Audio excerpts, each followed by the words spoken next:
নমস্কার বন্ধুরা, পুষ্পর রান্নাঘরে আজকে এমন একটা রেসিপি নিয়ে এসেছি। সবাই এটা ভালোবাসে। আজকে আমি বানাবো আলু ভর্তা। যে যেরকম তোমরা ঝাল খাবে সেরকম লঙ্কা নিয়ে নেবে। আমি কিন্তু বেশি ঝাল খাই না, তাই আমি অল্প লঙ্কাই নিয়েছি। হাতটা কেমন,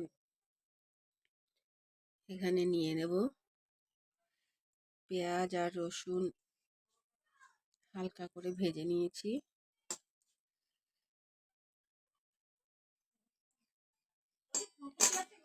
দিলাম আমি পুরোটা। এখন আমি আলু সিদ্ধ করে নিয়েছি, নতুন আলু বন্ধুরা।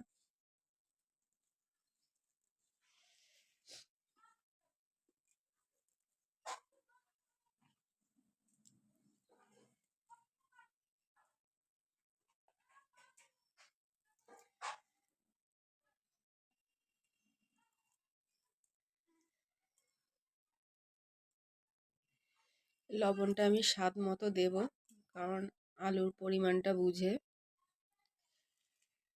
আমি ভালো করে মেখে নেব। দেখো বন্ধুরা, আমার ভর্তা একদম রেডি। তোমাদের কার কার এরকম ভর্তা ভালো লাগে অবশ্যই কিন্তু জানাবে বন্ধুরা। আমার কিন্তু গরম ভাতে দারুণ লাগে, তাই আমি করলাম আজকে, তোমাদেরকেও দেখালাম কিভাবে করলাম। তোমরা একদিন এইভাবে ভর্তা করে খেয়ে দেখবে। অনেকেই ভাবতে পারে এরকম ভর্তা আবার রেসিপি করা লাগে, কিন্তু আমার ভালো লাগলো তাই আমি তোমাদেরকে দেখালাম। তোমাদের যদি ভালো লেগে থাকে বন্ধুরা, তাহলে তোমরা লাইক করবে, কমেন্ট করবে, শেয়ার করবে, সাবস্ক্রাইব করবে। আজকের মতো রাখি বন্ধু, টাটা। নমস্কার বন্ধুরা, চলে এসেছি দুপুরের মেনু নিয়ে। আজ দেখো দুপুরের মেনুতে আমার কি কি আছে। একদম সিম্পল রান্না হয়েছে। এখানে রয়েছে ভাত গরম গরম, এখানে রয়েছে মাছের তেল ভাজা, এখানে রয়েছে আলু ভর্তা, মানে আলু মাখা যে যেটা বলো,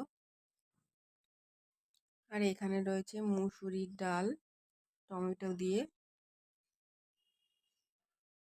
তোমাদের যদি ভালো লাগে তাহলে তোমরা লাইক করো, কমেন্ট করো, শেয়ার করো, সাবস্ক্রাইব করো।